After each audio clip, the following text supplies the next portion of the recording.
साथ संगत सच्चे मुर्शिद कामिल दाता रहबर से जितना प्यार मोहब्बत करती है उतनी ही बढ़ चढ़ की सेवा करती है। इन दिनों में जैसा आपको मालूम है ये सेवा के दिन हैं और आंखों के ऑपरेशन बिल्कुल फ्री में जो होने जा रहे हैं उसके लिए आप उन गरीब, आर्थिक तौर पे कमजोर, लाचार, अनाथ जिनका कोई नहीं, तो उनको लाएं, ऑपरेशन करवाएं, उनकी सेवा करें। यकीन ये उस मालिक की ही सेवा है।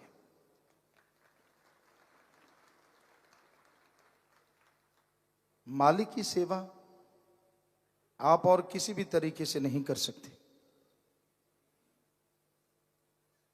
उसकी अगर सेवा करनी है तो उसकी औलाद की सेवा करो। उसकी सेवा करनी है, सृष्टि की संभाल करो, पेड़ पौधे लगाओ, आर्थिक तौर पे कमजोर लोगों का इलाज करवाओ, भूखे को खाना खिलाओ, प्यासे को पानी पिलाना, जिसको विद्या नहीं विद्या दान, मरणोपरांत आंखें दान, शरीर दान, जीते छी गुर्दा दान। ये बहुत बड़े दान हैं और जो लोग यह दान करते हैं मालिक रहमो करम से नवाजते हैं। मालिक की कृपा होती है, दिलो दिमाग में असीम शांति आती है, विल पावर बढ़ता है। विल पावर, आत्मविश्वास बढ़ने से आदमी टेंशन फ्री होता है। उसके दिमाग की सोचने की शक्ति बढ़ जाती है। दूसरे शब्दों में वो दिमाग का ज्यादा इस्तेमाल करने लग जाता है, जिससे हर तरह का गम, दुख, दर्द, चिंता, बीमारी का हल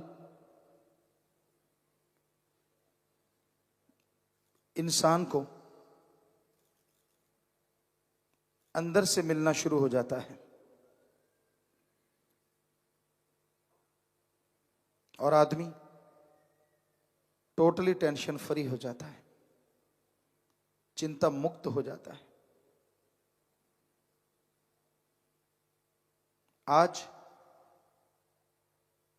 पूरी दुनिया के लोग क्यों भाग दौड़ कर रहे हैं? एक फकीर की निगाह से कुछ कारण बनते हैं। पहला कारण अपने परिवार के प्रति, शरीर के प्रति कर्तव्य। बाल बच्चों को, मां बाप को खाना खिलाना है, अच्छा पहनने को देना है, रहने को देना है, खुद के खाने का भी इंतजामात करना है। पहली वजह ये है। दूसरी वजह सुख शांति। इंसान सोचता है ज्यादा से ज्यादा सुख मिले, साइकिल हो, फिर मोटरसाइकिल हो, फिर कार, फिर हवा में उड़ार, और आजकल चंद्रमा पे प्लाट की सोच रहा है कि वहां अगर प्लांटेशन हो जाए, प्लाट मिल जाए और पौधे वगैरह लगे तो मजा आ जाए, वहां जाके रहें। तो इच्छाएं बढ़ती जा रही हैं, तमन्नाएं बढ़ती जा रही हैं, लेकिन इन सबका मकसद है कि ज्यादा से ज्यादा मजा लूं जिंदगी का, ज्यादा से ज्यादा खुशियां लूं। और लोग सोचते हैं पैसे से ही ये सब मिलेगा। आपको 100% सच बताते हैं, दुनिया में जो धनवानों में नंबर रखते हैं, इस देश में जो धनवानों में नंबर रखते हैं, ऐसे लोग हमें मिले हैं। अगर पैसे से स्वर्ग होता, उनके पास सब कुछ है, अच्छा पहनने को, अच्छा खाने को, हवा में उड़ार है, हर चीज है, सुख सुविधा के साधन। पर उन्होंने बताया कि झूला देने वाले बेड, जैसे लक्ष्मण झूला है, ऐसे बेड होते हैं, और जब नींद नहीं आती उन पे, मखमल के गद्दे होते हैं, यूं लगता है जैसे बिच्छू डंक मार रहा हो। फिर इंजेक्शन लेते हैं, टेबलेट्स लेते हैं, तब जाके नींद आती है। क्या इसी का नाम स्वर्ग है? पैसा तो उनके पास बहुत है, घर में 4 लोग हैं, एक का मुंह इधर है, एक का इधर है, एक घर में आता है, दूसरा निकल जाता है, कोई आपस में प्यार नहीं, एक दूसरे को देखना पसंद नहीं करते। क्या इसी का नाम स्वर्ग है? पैसा है, पैसा तो उनके पास इतना है, शायद उस पैसे से कई महल बना लें, अगर रुपयों की दीवार बनानी हो, इतना पैसा है, लेकिन शांति नहीं है। हमारे धर्मों में लिखा है, आत्मिक शांति जिसके पास है, वो सारी दुनिया के बादशाह से भी सुखी है, और जिसके पास आत्मिक शांति नहीं है, सारी दुनिया का राजा भी सबसे दुखी है। आत्मिक शांति आएगी कैसे? क्या पैसे से? नहीं। क्या शारीरिक ताकत से? नहीं। क्या बड़ा बिजनेस व्यापार करने से? जी नहीं। आत्मिक शांति आएगी आत्म बल आने से। जिसके अंदर आत्म बल होगा, आत्मिक शांति भी आएगी। पर यह आत्म बल कहां से मिलता है? एलोपैथी में नहीं है कोई टॉनिक जो डायरेक्ट आत्म बल बढ़ा दे, आयुर्वेदा में नहीं है, होम्योपैथी में नहीं है, नेचुरोपैथी में नहीं है, और अमेरिका में साइंस का सबसे बड़ा केंद्र नासा साइंस केंद्र भी ये मान चुका है कि आत्म बल अगर मिलता है तो वो मेडिटेशन से मिल सकता है। और हमारे धर्मों में क्या लिखा है? गुरु मंत्र, कलमा, नाम शब्द, मेथड ऑफ मेडिटेशन। हम नॉन मेडिकल के स्टूडेंट रहे हैं, जितना पढ़ पाए। विज्ञान को बहुत मानते थे, लेकिन धर्म महाविज्ञान है। बैक्टीरिया, वायरस, वेदों में बताया गया इसके बारे में हजारों साल पहले, जबकि साइंस ने 1850 और 1892 में माना है। कहीं आप सोचो, साइंस बहुत बड़ी चीज है। हमें विज्ञान में पढ़ाया गया आदि मानव मांसाहारी थे, और आज साइंस मुकर गई है, नया रिसर्च आया, आदि मानव शाकाहारी थे। समझ नहीं आती कब कब कब बदलते जाएं। पहले कहा गया आदमी का पूर्वज बंदर था, फिर झट से बदल के कहते नहीं, बंदर आदमी का कोई तीसरा था, कपी या जो भी नाम है, और फिर बदल के कहते नहीं, उसका भी कोई और था। तो धीरे धीरे बदलते जाएंगे, क्योंकि साइंस तो ये गुत्थी नहीं सुलझा पाई, पहले अंडा आया कि मुर्गी। मुर्गी आई तो अंडे के बिना कहां से आई, और अंडा आया तो मुर्गी के बिना कहां से आया। जबकि धर्मों में ये गुत्थी सुलझी हुई है कि मालिक ने ही बुत बनवाए, एक शरीर बनाए, और उनमें नूरे किरण, जिसे आत्मा और रूह कहते हैं, उसको भेज के उनको जिंदा कर दिया गया। तो साइंटिस्ट भी इस बात को अब मानने जा रहे हैं कि वाकई ऐसा होता है। बहुत जगह पे रिसर्च हो रही है कि जो प्रेयर करते हैं उनके लिए अलग से फ्रीक्वेंसी आती है, उनको टकराती है उनके माइंड में और उनको पॉजिटिव पावर देती है।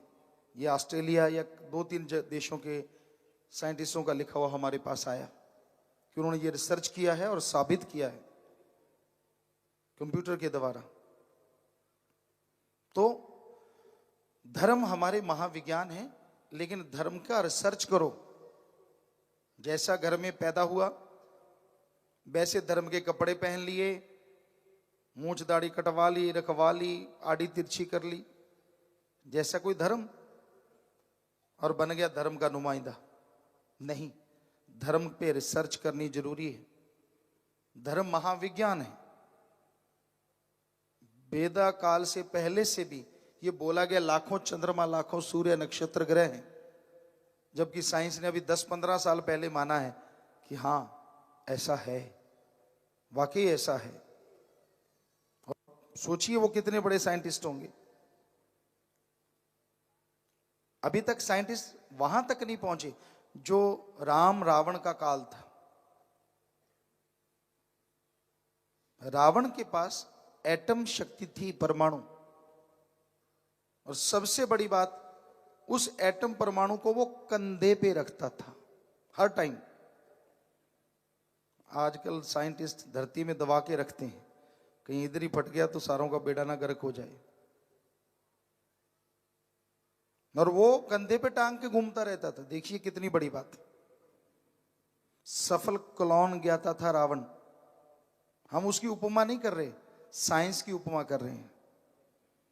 सफल क्लोन ज्ञाता, उसके खुद के 3 या 5 बेटे थे और बाकी 1 लाख क्लोन से बनाया था। रामायण में एक जगह बात आती है, अंगद, हनुमान जी, सब लोग श्री राम जी के पास पेश हुए, कहने लगे, हे राम, हम रावण के जितने बेटे मारते हैं अगले दिन फिर जिंदा होके आ जाते हैं। तो राम जी मुस्कुराए, कहने लगे, नहीं ऐसा नहीं है, हकीकत ये है कि रावण के सारे बेटे ही एक जैसे हैं। इतने बेटे एक जैसे होना, आप समझदार समझ गए होंगे, क्लोन ही हो सकते हैं। सफल क्लोन इसलिए क्योंकि उन 1 लाख बच्चों के आगे 1.25 लाख और बच्चे थे। जब चाहता था बरसात करवा लेता था, जब चाहता था। और आजकल अगर ऐसा होता तो भूखे क्यों मरते लोग। जगह जगह बंजर धरती पड़ी है, अभी तक तो ऐसा संभव नहीं हुआ। वो सूर्य की रोशनी से ही नहीं, चंद्रमा की रोशनी से भी भोजन पकवा लेता था। तो साइंस इतनी तरक्की कर चुकी है, हमारे कहने का मतलब जहाज वगैरह सब कुछ उसके पास था। वुडन कटोला था उसका नाम उस जमाने में, अगर हिंदी में बोले तो। आज जहाज कह देते हैं। वो सिर्फ रावण के पास ही था। तो इतना कुछ उसने पैदा कर लिया, तमन्ना फिर भी नहीं भरी, इच्छाएं फिर भी नहीं भरी, बेचैन रहा, कभी कहीं युद्ध तो कभी कहीं युद्ध, और आखिर में ये सोचा कि मौत भी मेरा कुछ नहीं बिगाड़ती। तो फिर राम जी से टक्कर ली। एटम परमाणु से बढ़ के कोई ताकत होगी तभी राम जी ने रावण का खात्मा कर दिया। जिसे आप हाइड्रोजन कह लें या अणु कह लें, जो मर्जी कह लें, इतनी बड़ी सेना का खात्मा, चाहे वो लिखने में नहीं आया, पर राम जी रावण से कई स्टेप आगे थे। तो ये विज्ञान की बात है। तो वेद शास्त्रों में, क्योंकि राम जी धर्म के मानने वाले थे, इसका मतलब धर्म में और भी बड़ी ताकत थी। इस विज्ञान से शक्ति थी और भी बड़ी।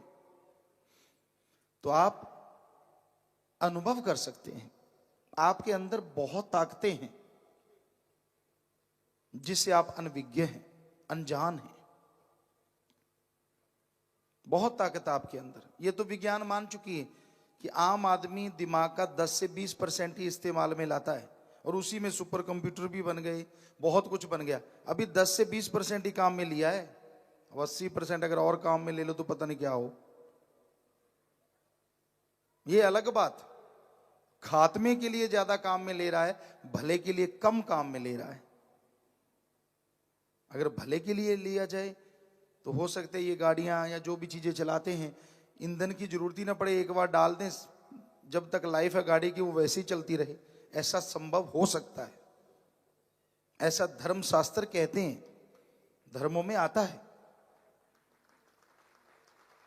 पर ये तो लगा हुआ है कि आदमी को जल्दी कैसे मारें, हम अपने देश में बैठे रहें, बाकी सबको तबाह कर दें।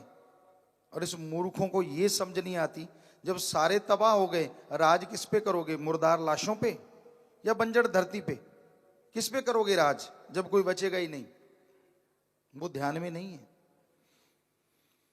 बड़ा हवा बना देते हैं साइंटिस्ट कई बार। 82 से मारने लगे हैं सारी दुनिया को, फिर 90 में कहते मर जाएगी। अब दिसंबर की कोई डेट दे रखी है कि खात्मा होने वाला है। वैसे तो अच्छी बात है, लोग भगवान को तो कम से कम याद करेंगे। बहुत कर रहे हैं, जिसको मर्जी देखो राम राम राम राम, अल्लाह अल्लाह अल्लाह अल्लाह। आ गई 21 दिसंबर, अच्छी बात है, ऐसी बातें आती हैं, कम से कम भगवान को तो याद करोगे। होना हवाना क्या है, पहले कुछ हुआ क्या? आपको बताया 82 से मारने लगे हैं, सारी दुनिया खत्म होगी, तब भी हमने सुना था। फिर 90 में खत्म होगी, फिर 99 में खत्म होगी, फिर 2000 का कोई सन बताया था, अब यहां आए खड़े हैं। कई बार नुकसान पहुंचाया इस साइंटिस्ट ने, साइंसदानों ने। नहरें होती थी, हैं आज भी हैं राजस्थान में, हम राजस्थान के रहने वाले हैं। एक बार ये बोला गया, हमें याद नहीं, सन 80-90 के बीच की बात है, बरसात बहुत होगी जी, ओवरफ्लो हो जाएंगे डैम। डैम खाली कर दिए, बरसात की एक बूंद नहीं आई, सारे काल पड़ गया, नहरों में पानी आना बंद हो गया। हमने जाके पूछा, सब लोग गए भी, ये क्या किया आप लोगों ने? कहते जी भविष्यवाणी हुई थी साइंटिस्टों की कि बरसात बहुत होगी, डैम खाली कर दो। हमने पहले खाली कर दिए, पानी बरसा नहीं, और पानी आए कहां से? उसके 2-4 साल बाद फिर ये बोला गया बरसात बिल्कुल नहीं होगी, और बरसात इतनी हुई कि बाढ़ आ गई चारों तरफ। ये तो हाल है। ये 100% सच है, आपको बता रहे हैं, हम झूठ कभी नहीं बोलते। तो यही हकीकत है। कहते जी हमें पहले पता चल जाता है, तो अगर पहले पता चलता है तो भूकंप आने से पहले 4-5 महीने बता दिया करो, लोग वहां से छोड़ के और जगह चले जाया करें, सबकी जान बच जाया करे। ऐसे झूठ बोले जा रहे हैं बिना वजह। कोई ना तो साइंस को पता है और ना कोई भविष्य वक्ता को पता है कि क्या होने वाला है। वो राम जानता है, वो सुप्रीम पावर, वो गॉड जानता है कहाँ क्या होने वाला है। हाँ, उसका कोई पहुंचा हुआ भक्त अचानक मालिक उसे ख्याल दे दे कभी कभी, तो हो सकता उसको पता चले, अदरवाइज नहीं चलता।